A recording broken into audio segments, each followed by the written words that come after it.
everyone, it's Michelle Powell, and today I am sharing with you the amazing Nadia Munla, and I will let her explain more in detail what she does, but I really wanted to introduce you to her because she's phenomenal. I've taken her workshop in person. She blew me away. She's a powerful coach in the industry, and I'm just so excited to have her here today and introduce you to her.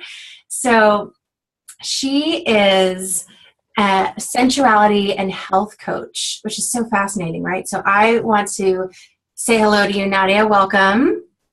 Thanks for having me, Michelle. Yay!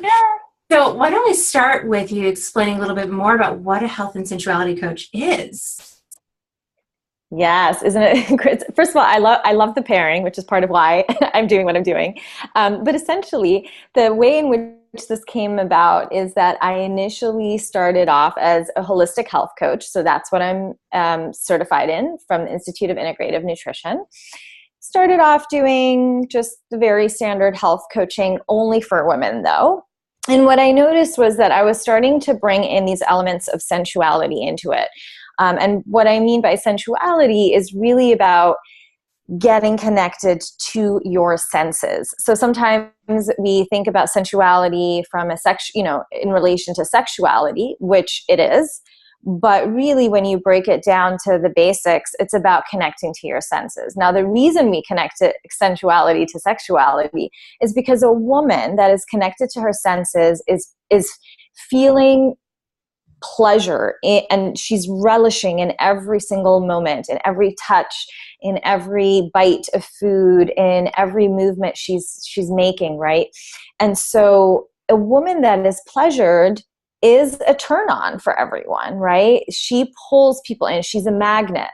And so as a result, you look at certain women, you're like, ooh, she's so like sensual. She's got that thing. And it's like, all that's really happening is she's connecting deeply to her senses and is really embodied in her physical experience. And so the way in which I was bringing in the health and sensuality piece was that I believe that we are all intuitive eaters, that we know what works for our bodies, but not from up here. It's our bodies that need to tell us. And the problem is that there has been such a constant programming, especially for us as women, to distrust our bodies. And we live in a world that continues through different messaging to tell us that the body is dangerous, the body is not valued, body wisdom, that feminine energy is sort of like laughed at or not taken seriously, not valued the same way as masculine, like execution and making things happen and all of that. So even us as women, we've gotten really trusting of our minds and all the concepts and the logic and the rational, as well as all these doctors out there, because we're like, oh, our minds go, well, they have a degree. They know more about my body than I do. But I'm here to really tell the women that I'm working with, well, just all women, but like specifically working with the women that come to me, and I help them really bring back that trust and that connection to their body through their senses so that they can then feel empowered to actually eat and live a healthy lifestyle according to what their body needs, because they now actually know the language of their body, as opposed to me being like, so 8 glasses of water, 2 cups of kale, that whole thing, which is like boring. No one wants to have the measurements all like told to them, because I don't know about you, but I'm a big rebel. If someone's like, you have to do this, I'm like, and nope, not happening. Well, also, that's the masculine there coming in. That's the thinking, the measurements, right? So we don't want that. That is so beautiful. I am so glad I got to hear that explanation of what you do. It's so powerful. I bet people listening to this right now are like, wow. Like, there is no one doing what you're doing. So I am just so glad to know you and be with you here today again. And I love how simple you just made sensuality.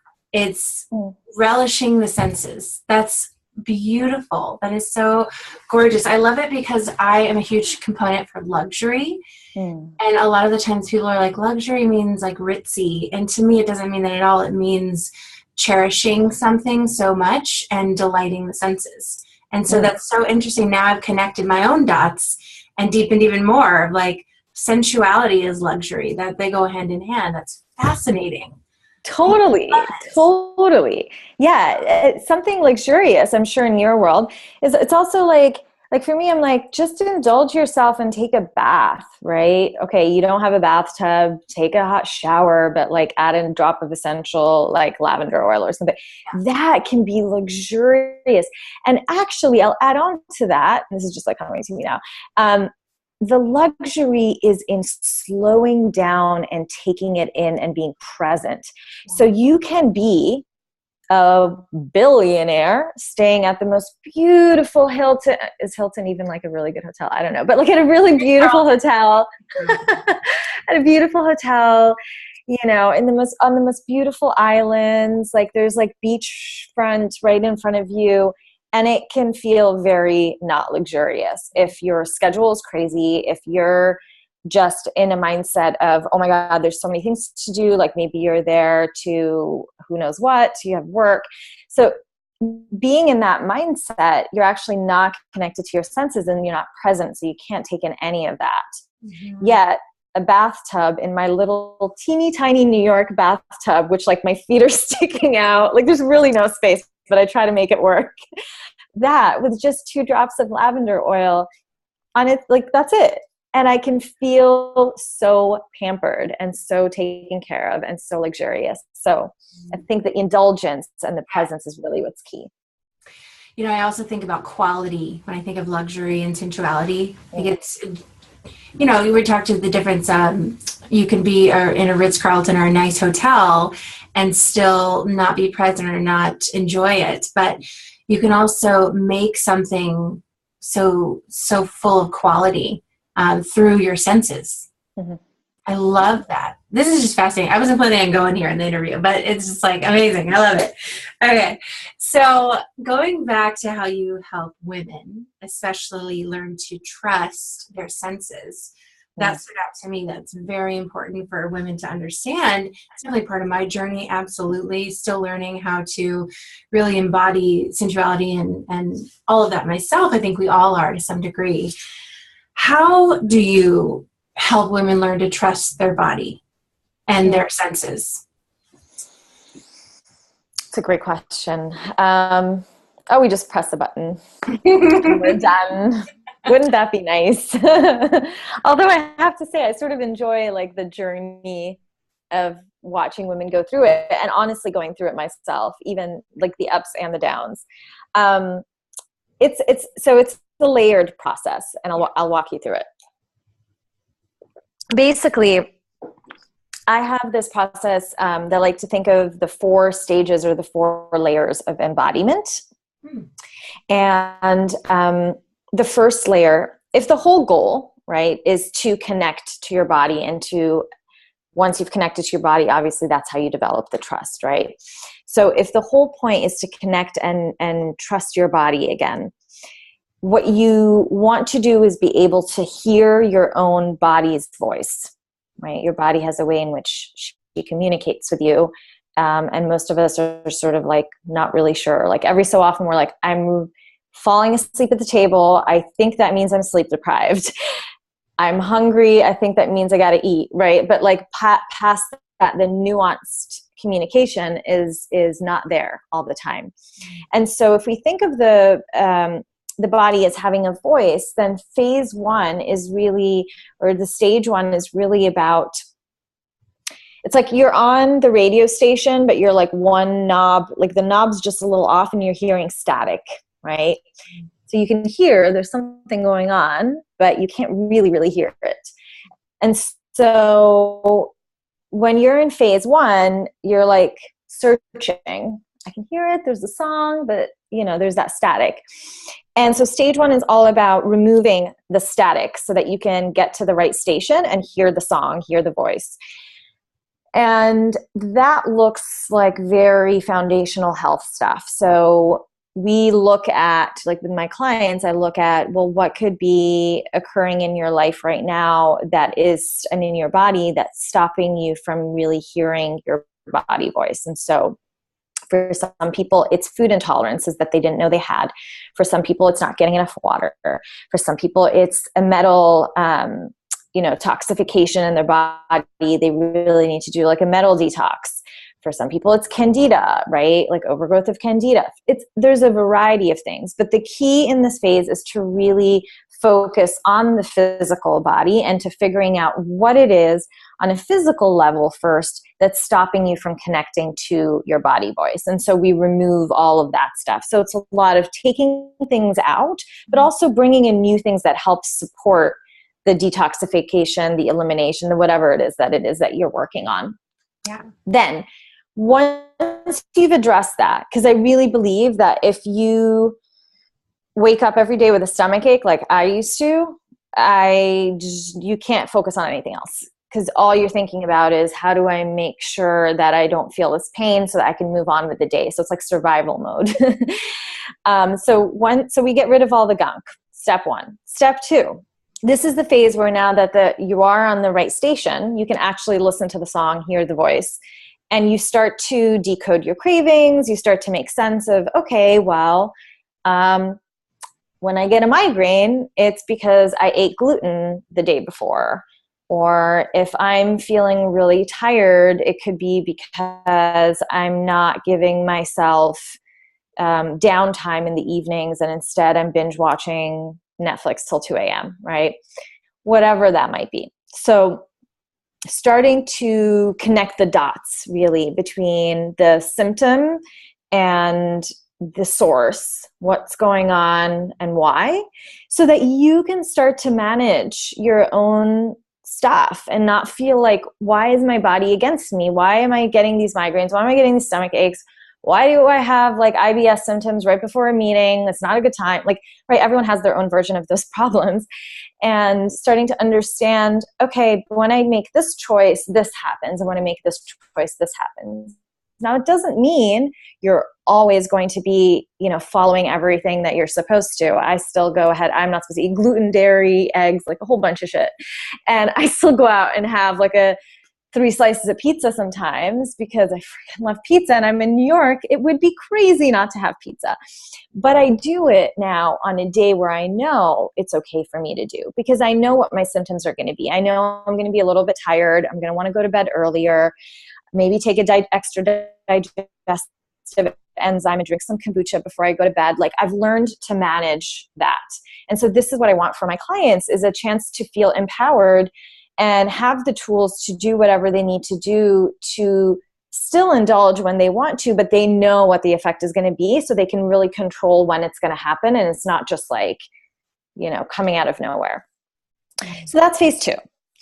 Phase 3, we only have 4 phases, so we'll get there. Phase 3 is all about, okay, so now you've figured out your unique body and how you respond to a slice of pizza or not. And now it's about connecting to your unique feminine body during her 4 different phases of her cycle. Mm-hmm. So what do I need to support myself when I'm about to bleed versus what do I need to support myself when I'm ovulating? What am I really good at when I am in my follicular phase, which is the first phase after bleeding, where it's like that phase where for all of us, we're like, blank slate, start over. Okay, we're going to go to the gym. We're going to, you have all that energy. What are you really good at right before you bleed or when you're bleeding? And so starting to really learn both what you need a little bit extra of, and then also what you're really freaking good at, so that we also see it as an alliance with your cycle and see the things that we can do to support our cycle, but then the things that our cycle can support us with. Like, oh my God, I'm ovulating. I should totally do a presentation or an interview. Where am I? Oh no, I'm not. Okay. I was checking right? So it's like you can start to really redesign, even if it's just very nuanced. Even if you have a day job and you only have so much control over things, there's still certain tasks that you can choose to do. Okay, if I have 2 weeks to do it, let me really try to organize my home during these days, because I know I'm probably going to be more excited about doing it because of where my hormones are versus, at a time of the month where nothing will tear me away from bed. So that phase is really about that. And I think it's really important because so many of us as women are, the distrust in our bodies is really connected also to our hormones, right? So many of us have had some sort of issue, whether it's our thyroid or adrenal fatigue or you know, some form of like PCOS or endometriosis or just issues with the pill. Like there's just, it's really pretty much every woman I meet has a story for me. So I'm going to go like 90% of us have an issue with our hormones. And so it's really important to heal that, because as long as we're like continuing this rhetoric that is very popular of like, oh, my period is the worst thing ever. And, this mindset of I just have my period, I'm either on my period or I'm not on my period, as opposed to where am I in my cycle, which is just because we don't get educated, right, growing up in that. Hopefully that's going to change now. But it's really important to go back and realize that there's so many gifts in these different, in being for different women, hormonally speaking, throughout the month. So that's the third phase. And then once we've gotten through all of that, and we get to the energetic body, the emotional body, the part that is a little bit more about plugging, how do you plug into your sensuality, like we were talking about earlier, now that all the other stuff has been handled. You know, and to be clear, I just want to say this as a side note, we never just handle everything, right? It's about, you may go through the process a little, and within one day I could be managing things in phase 1 and then going back into phase 4 stuff, right? There's no specific like linear, it has to, once you get everything figured out with your food intolerances, then you can move on, then you can do this. No, we flow in and out of the layers, but it's just an easy way to start to think of it, because there is a certain foundational stuff to start with. So you get to phase 4, and it's really about the somatics of your body, experiencing your body through your senses, and figuring out what are the tools, from morning moving meditations to finding movement that you really love that you can go to, as opposed to I should go to the gym, which I hate. I never go to the gym. And I mean, kudos to people who like it, but it's not my jam. But I find other ways to be active that where I don't feel I'm exercising, where I'm just going because I love to go and because I'm getting something else out of it. And the sweat is just an extra bonus. So this phase is really about feeling into the nuances that your body gives you, and it's a much more delicate language. So the migraine is like an in-your-face thing, right? When your body gives you a migraine, you're like, yeah, it's here, right? But connecting to, let's say, your chakra system, and noticing, oh, wait a second, I feel really blocked in my solar plexus, which, by the way, you guys can't really see it, but it's like right where your rib cage like meets on both sides, sort of like where your stomach is. So for a lot of us, we get a lot of, when we tense up, we just feel it over there in that area. So there, sometimes that causes energy blocks there. Sometimes you have a lack of connection to your root chakra, which is in your like sort of your pelvic bowl slash close to your butt. Let's just, yeah, it's over there. And so, what is it? Base of your spine. That's what I. Yeah, it's base. Yeah, that would be like the proper way to say it, right? The base of your spine slash your butt. And so it's really. I remember when I was working with this one coach who was helping me with my root chakra. She's like, "All right, let's just say it like it is. It's your butt." Like, okay, thanks. So just, but going back to the energy blocks, right? These are things that you would never feel if you have a serious stomach ache or a migraine, because you're so busy handling something that is more in your face that there's no way you're going to notice the little things like, oh, my breath is constricted here, or, oh, I feel sadness in my belly, or I feel anger in my hips. Like that stuff is really hard to reach.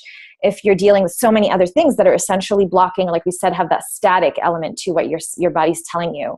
So you reach that fourth layer, you always go back and forth and swim through them. But really the reason why they're linear in some shape or form is in order for you to understand that it's really hard if you haven't handled hydrating yourself and eating good foods that are nourishing for your body, which could be different than what's nourishing for mine, then it's going to be really hard to get into all the other stuff.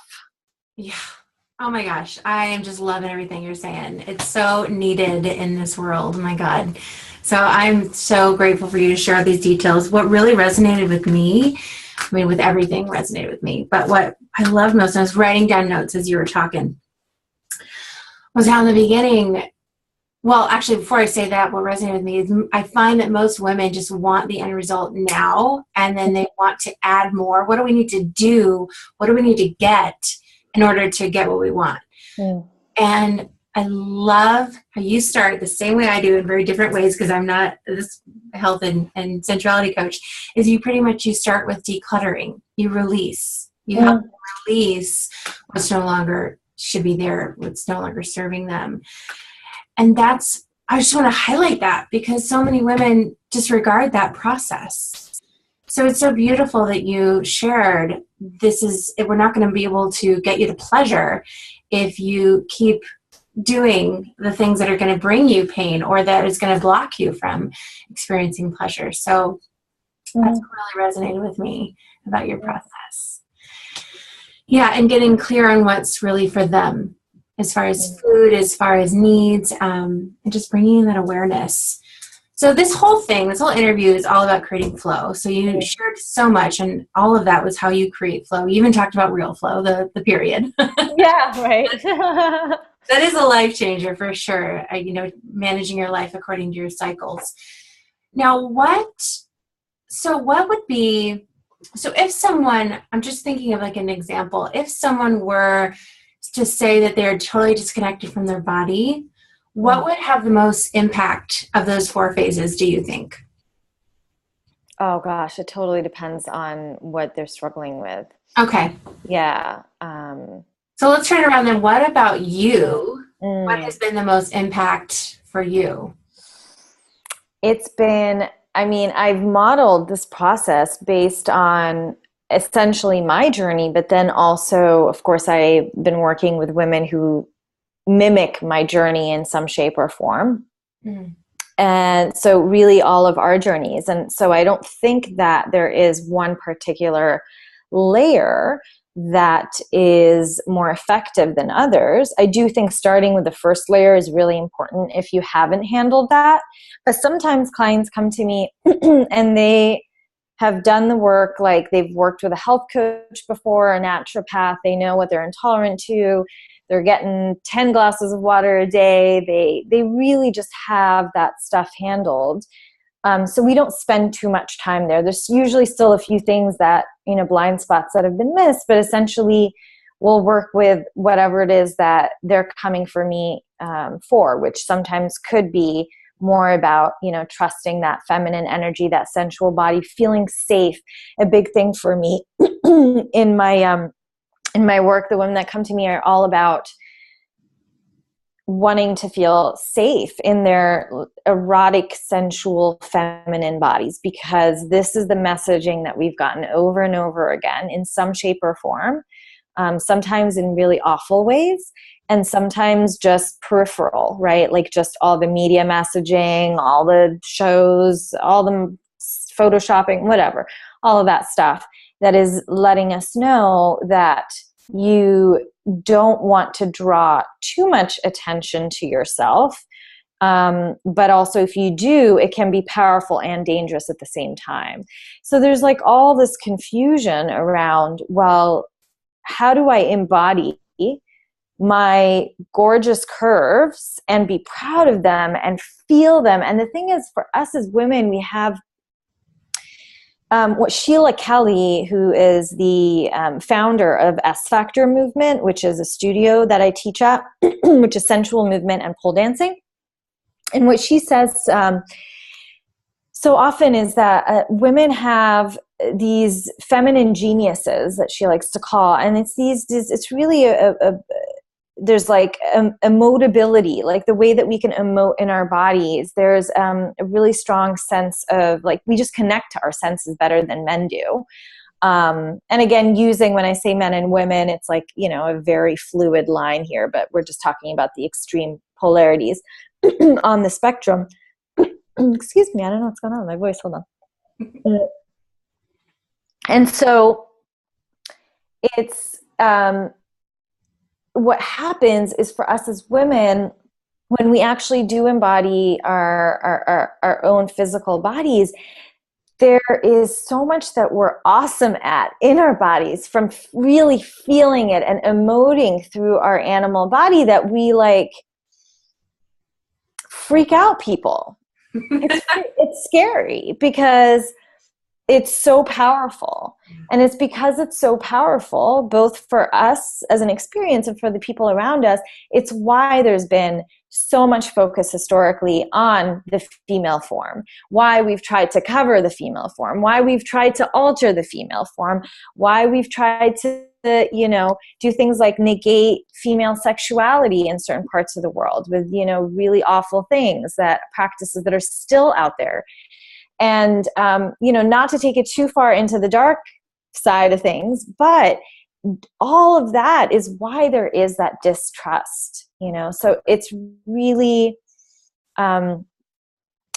important for us to reclaim that connection and create containers that are safe for us to feel that experience, first amongst just women, which even that in itself can feel unsafe to a lot of people, because many times it is a woman thing, right? Like, you could sometimes be growing up in high school and like, maybe you're bullied by another girl, or you were just, rejected for being a certain way or whatnot. And so starting off with creating that container that is amongst other women, and then once we are starting in pods, and that's really what's happening around the world, is we're starting to do this in pods, then bringing it out into the world. And part of that is a separate, I guess, revolution that I'm not directly involved with, but is also our men, right? And like getting them to understand that the feminine body is beautiful and is safe as well, and that they have nothing to fear. In fact, it's going to serve them to have women that are more embodied. The world is going to be a better place. They're going to be a lot more taken care of as well. And we are going to just feel better. We're going to be better mothers. We're going to be better partners. We're going to be better businesswomen, and we're going to be better like caretakers of the planet. And so I went a little bit on a tangent, but I do think it's all connected, because it's really important for us, because I can't just be like, all right, listen to your body, girl, and not address the context that is creating her mistrust in her own body. Yeah. Thank you so much. I'm so glad you said the word safety, because that's the basis of all of this. You can't even want to fix your health if you don't feel safe doing so. I just love that. Yeah, it's part, again, I feel like we create flow in different ways, like the same in just different ways. So I help women, what I call their inner queen. And it sounds a lot like what you are doing as well, just more physically and more sensually. And it's that part, the first part is becoming the woman through a safe manner, like knowing it's okay to explore. So I'm so glad that you're just sharing this. I hope everyone listening is just being blown away, mind blown at everything you said. So amazing. So speaking of containers of safety, do you want to share your other piece of your work besides the health and sensuality coaching? What's that other piece that I've experienced? Yeah, so the piece that Michelle's experienced is Embody, which is it started off as just a dance class that I toured with for a little while, and has a residency in New York, but I still, offer it wherever I go. And essentially, this class was born because I wanted to space for women to come together and feel safe to connect to their body voice from a movement perspective, right? So this is the piece that in the coaching I do, but only so much because we're not usually physically in the same space. And so this was a place for me to do that, where throughout the hour, we essentially go through a journey of different archetypal emotions that we all have as women. And most of the time we're not connected to all of them. There's certain ones we feel more comfortable emoting, and there's certain ones we don't feel comfortable embodying at all. And so it's a chance in a safe, non-judgmental space around other women to really let go and see, what does this emotion feel like in my body? What really wants to come out? What's present today?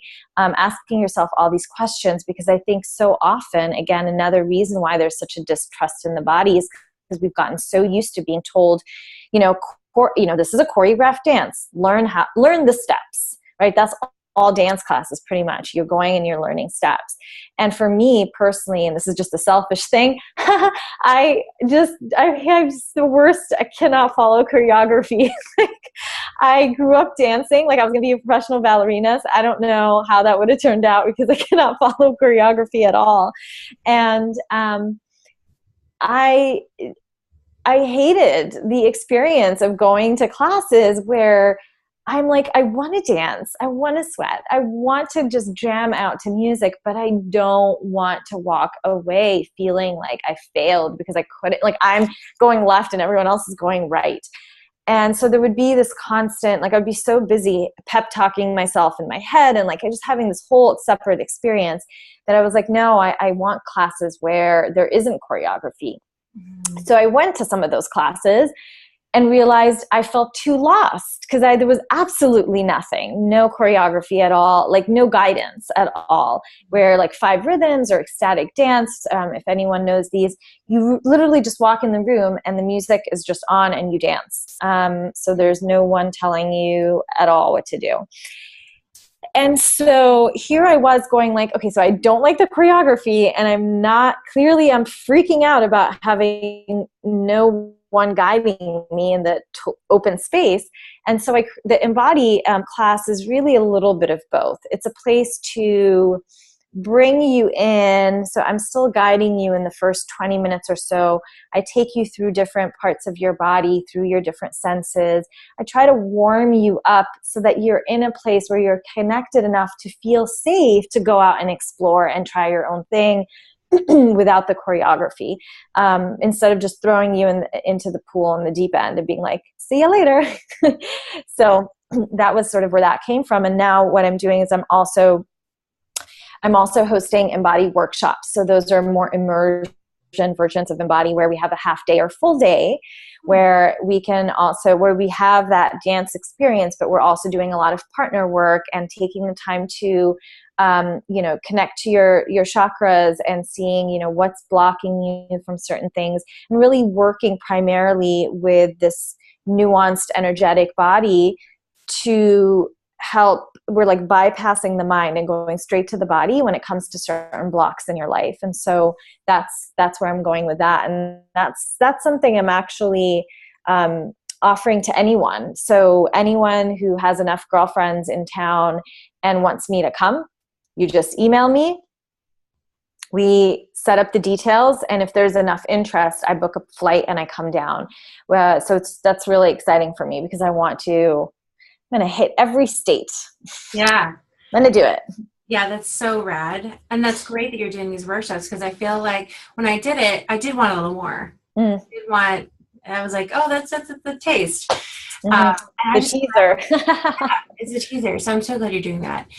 I remember almost being done in that workshop with you, and I needed a breather because it was so intense. It was awesomely intense, and I needed a breather, and I went to another spot, and I was just watching the women, and I was just blown away by just watching them. I was in my own world, so I was in it for most of it, but it was phenomenal. They were just bursting with authenticity and sweating and just banging on the stage and twirling, and it's just so amazing. I can't express enough how amazing this is, so I want everyone to experience it. Thanks. Yeah, I'll add on to that also that there's certain cultures in Africa actually where they have this I guess this way of seeing things where they're like, I know what it was. It was that some guy like from the States went to, I don't know what country it was, to be quite honest, but he was visiting somewhere in Africa, and they started playing drums and everyone was dancing, and they asked him to come up and start dancing. And he's like, oh no, I'm not a dancer. I don't dance. And they were like, you have two legs, don't you? It's like, yeah, like you're a dancer. So so in, I guess, this book that I was reading, he was talking about how there's just this assumption, like the only time you're not going to get up and dance is if you physically are unable to get up and dance. Mm-hmm. And that we've really created this idea of, oh, I'm not a dancer. We all have energy that wants to move in our bodies, and we just have our mind going like, oh, it doesn't look the way that professional dancer looks, therefore I shouldn't do it because it looks silly. But the truth is that, emotions, energy, and trauma, which is a huge part of what I work with as well, is really the way in which it gets lodged in your body, right? If you're not letting it move. And when it's lodged in your body, the only way in which it can move is through breath, through movement, and through sound. And then I'll add on another one, which is tears, because tears helps cleanse everything. But movement, breath, and sound. And these are three elements that are definitely included in embody. And I will say the tears come as well, although that's not part of my strategy. And that's why everyone feels better after, no matter even if like when no one's watching and you just do a little happy dance in your kitchen, you always feel better. There's something that needs to move, that gets moved through that. And when we look at animals and like wildlife out in nature, which is essentially where we're from, we just forget because we've become so smart and our brains have developed so much, that we are able to rationalize not moving a certain way, not reacting a certain way. When someone honks a horn really loud when you're like walking down the street and it scares you, right? This moment here is trauma in your body, right? You go like this, like it's a moment where you contract and where your nervous system goes into fight or flight for a second. From a very reptilian brain standpoint, that's what's going on.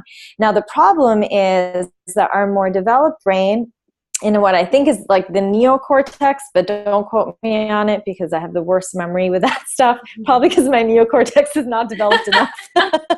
But I think it is the neocortex. And so this part of our brain that's gotten more developed than other mammals, what it does is it rationalizes like, oh, it's just a honking horn and I'm in New York. It happens all the time. Like, I'm cool. I'm good. And you walk away. But what's happened is that is lodged in my shoulders because I never allowed myself to fully feel what it did to me and to move it out. Whereas animals, if you look at the gazelle as a perfect example, he's the one I always give as an example, but I'm sure there's many other animals too. I know dogs do it a lot. When gazelles get pounced by a lion, but then they manage to escape, they go to the side and then they start shaking. They go through a period of shaking.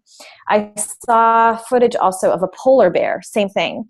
Polar bear goes into, they were like in the 70s, like shooting, I don't know if this is like an animal rights issue, but like they were shooting stuff out of a helicopter at the time. And it was just like a tranquilizer dart just for experimentation, and for science stuff. And they basically went down and they filmed this polar bear that had gone into what looked like a coma, but he was really just, that was his way of like pretending he was dead. And then when he finally realized, he was safe and the tranquilizer was done, he basically stayed there and then started to shake for a minute and then just stood up and walked away like everything was fine. So all of that trauma of like having something out of the blue from the sky like hit you gone. He's like, I'm back to normal. I've like rebooted the computer, basically. And what we do is we are not rebooting the computer. We're just constantly, this is lodged here, this is lodged here. And then we're like, oh my God, I'm so tight. Like, what's going on? I need to go get a massage, right? It's like, because you've been walking around and things have been honking at you all day and you didn't have time to shake it off. Or you get a really awful piece of news and you're standing on the subway platform and you want to cry, but you're not crying because you're like, or you want to shout, but like people will think you're crazy. And so you don't do it because you're like, I'm a normal, polite, socially respectable human being. I will wait till I get home to cry. And that suppression of the tears is actually what starts to build that trauma in your muscles. And so I can geek out on this stuff forever, but this somatic experiencing concepts are really, really important. And I've noticed that what happens is we keep going back to rationalizing and finding ways to solve our problems that are caused by our minds. We try to solve them with our minds. And sometimes that's okay, but many times, especially when it's a deep reoccurring pattern, like distrust of your body, right? Which probably started when you were like 2 or 3, when one of your parents told you something like put on clothes or whatever, because they're protecting you, not for any awful reason, right? What happens is you can try to think yourself out of it, but it's never really going to happen. You can sit there and chant mantras and try to change your mindset. Like, I just don't think that, it's not that those ways are not effective. It's that they may take way longer, especially if you're someone who's really smart and like I feel like my clients, I always just get like the really type A, super rock star, like smart ladies who are kicking butt in everything else in life, but there's this like disconnection with their bodies. And so they can easily find a way, like they're constantly arguing themselves out of something. And so they feel frustrated because they're like, I just want to feel good in my body. And if you just go, let's pause all of this stuff going on over here, let's put it on the shelf, and let's just connect to your body in movement and get yourself into your body's experience. And if you do that continuously over and over again, over time, that trust is going to build without you having to think your way to it. Does that make sense? Yeah, absolutely. I think it's so common for everyone, as you said, we just want to find the practical way, because that's what society tells us. Be good. Yeah, and it's understandable, right? Like there's times where I can feel myself about to cry on the train, and sometimes I do, and sometimes I'm like, oh God, no, I don't want to, and I don't think it's wrong. I'm not trying to make anyone feel like, oh, you shouldn't do this or you should do that. It's just a way to understand why, as a result, we have all these other issues in our bodies. Like I can't even I've been having this neck thing for the last 2 years where it's really painful. I cannot fully turn this way. I've done all sorts of body work on it also. And I bet you anything, it's like emotional, some stuff that still I have not healed. And once I figure that out, I'm sure this doesn't matter. So I think everyone has their version of what's manifesting in their physical body because they're holding back in some way, or they're not addressing certain things, or there's trauma they don't even know they had. People use the word trauma and they always just think of something really extreme that's happened. Oh, I had to be in a car accident, or I got raped, or I got like something really intense. And what I started to understand is from a science standpoint, from a nervous system standpoint, your nervous system considers anything that gets you into fight or flight mode as trauma. And that could be, nowadays, pretty much anything. And so we're constantly like getting a text message, right? Like if your phone's on and you're someone who always has the phone beside you, like every little notification like has a moment of in your body, It's versus to clarify. Oh my gosh. Yeah, versus if you put it away for an hour, very different experience of life. Yeah. In terms of your nervous system and how much you're depleting your adrenals and all of that. So it's important to remember that, especially New Yorkers or anyone who's in like a really big city, Tokyo or wherever, I'll London. tell you, I don't know how you live there. Every time I'm at work, I'm like this. I'm like, I just can't. I can't take it. I'm a California girl. Yeah, it's I always say I'm like New York coaches or like just healers or people who are in this world just need to do double as much work to stay like in the default like place, because it's so easy to go back up. And when I noticed that most was when I had been living in Bali for about 5 months, and super zen, and like you're just always in like mode. Yeah. And then coming back here, and I was like, what is happening right now? Like, I don't even understand. Like, I just wanted to crawl under the covers and hide. And I realized, oh no, this is a chance to actually do the work. Because in Bali, it's easy, not like you're doing the work, but it's easy to sink into it because nature is everywhere and everything's quiet and beautiful and there's music and da. And here I'm like, oh no, I have to do this and that to keep sane. Yeah. Yeah. Okay.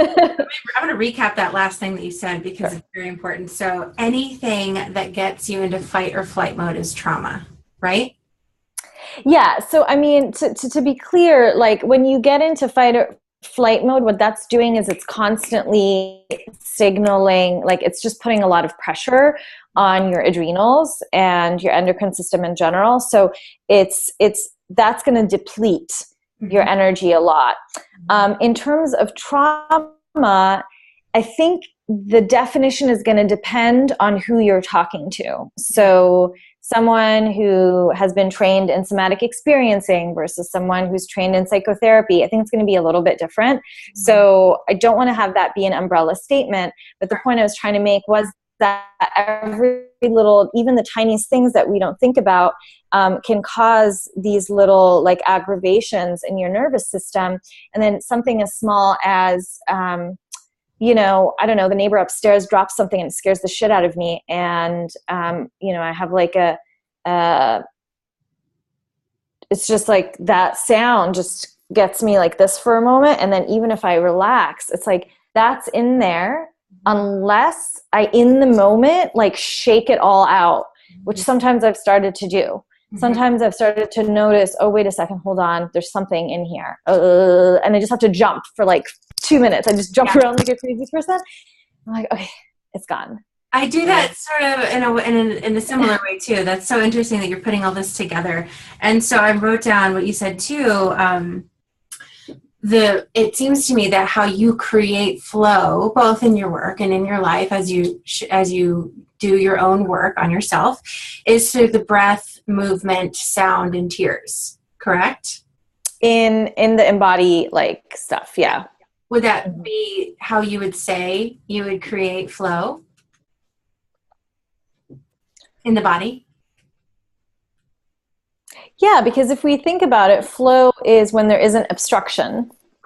Right. And so what is obstructing flow in your body is going to be all the like tension, constriction, emotional blocks, and all of that does come out through these different ways of doing things. So yeah, I would say that. I've never like looked at it that way, but yeah. That's why I wrote it down, because I'm looking for, I want to showcase how we create flow. This is what alignment is. Being in alignment with our true selves is flow, in my opinion. And so I want to showcase, how do you do that in so many areas? How do you do that in this area of your life, in movement, and in all of these different areas that we experience here on Earth? And so that's why I noted when you said it, I was like, well, that seems like it's your ingredient list, at least. Yeah, and I think also to add to that, flow is when we are present, right? And we are, so other than the obstruction piece, we're really here and now doing and feeling whatever's going on in the moment. When we are reliving patterns and some, patterns of trauma in most cases, we are stuck reliving the same thing over and over and over again. One of the most profound moments for me in learning about somatics was when I was listening to a guy called Peter Levine, who works in somatic experiencing, talk to and counsel a war veteran who had PTSD, but who also had been diagnosed with Tourette's syndrome. And the reason they had diagnosed Tourette's, which according to Peter Levine wasn't like a true diagnosis, was because he'd talk and he'd have this twitch, right? And what we found out as he's counseling him is that that twitch is actually the twitch from it's his body reliving over and over again every single like few seconds the moment in which a bomb fell close to him and like killed his best friend and injured him. So it's this movement of like when something's coming at you, like you're going to flinch and close up and go in. So it was like a small version of that. And so this guy was never present in the moment. His body was never present in the moment, but was constantly in that loop from the past. And so the only way, all he did was a few sessions of working with this guy, Peter Levine, and you see him from one interview to the next. He's twitching. He's not twitching anymore at all. He's like totally here in the now. And I think that's flow for him, right? I know we're thinking about it very much in the context of women, but it's good to think about it this way as well, is that it's really, he was back, his body was back to not reliving a memory, a somatic memory in his muscles and in his cells and in his nervous system, but instead he was here in the moment, living and taking in all the new stuff. And so he was no longer depressed and no longer had all the other issues that come with PTSD the same way, because it's really about like he's back, right? So how amazing is that to know that, and this guy like knew nothing about like had no interest in therapy or psychoanalysis or any of that stuff. Like he just went in, did some breath work and some, cool stuff with Peter Levine, and like suddenly his life was back. And I think that story attests to the profound, effective, like impact that really simple somatic and breath work can have on completely rewiring your nervous system so you can really be in the here and now and in your flow. Beautifully said, honey. That's awesome. Yes. Soaking it all up. In the now. Yes. The presence is a big piece. Bring you back into your body. Absolutely. So I think by now everyone listening is going to be like, I'm in love with Nadia. And if they want to continue with more Nadia, how do you desire for them to be in touch with you and to work with you? Sure. Well, I'm always hanging out on Instagram and Facebook, so you can find me there by just typing in my name. But I'm hanging out online in a few other places. EmbodyDanceClass.com is the first place that you can check out. I highly recommend, if you're interested in doing some of these movement and somatic exercises, just not necessarily for healing, but just as a way to connect to your body. I have quite a few videos that I've put together in what I call the Embodiment Starter Kit. It's totally free. You can find it on that site, so on EmbodyDanceClass.com, just at the bottom of the page, and just add in your email. We send you the videos. There's playlists, and there's a sensual meditation, which is all about getting you connected to your senses, which is so much of what we were talking about today. So all of those things come in one packet, EmbodyDanceClass.com. And of course, on there, you can also find information if you're like, hey, I sort of want to take one of these workshops, but I'm like not in New York. Then you can always shoot us an email, info@nadiamunla.com. And we just let us know, hey, I want to do a workshop, and we'll talk to you about all the details and how that works and whatnot. And I'm more than happy to come to your neck of the woods if there's enough people who are ready to do the workshop. So I would say those are the best places. And on embodieddanceclass.com, there's also a little tab that's work with me. So if you're interested at all in connecting with me to explore what it looks like to work one-on-one or in a group setting, then over there, all that information is there. You can check it out as well. Perfect. Now I want to go get that free embodiment starter kit. That's awesome. It's fun, and it's shot in Bali. I shot it in Bali while I was there. So yeah.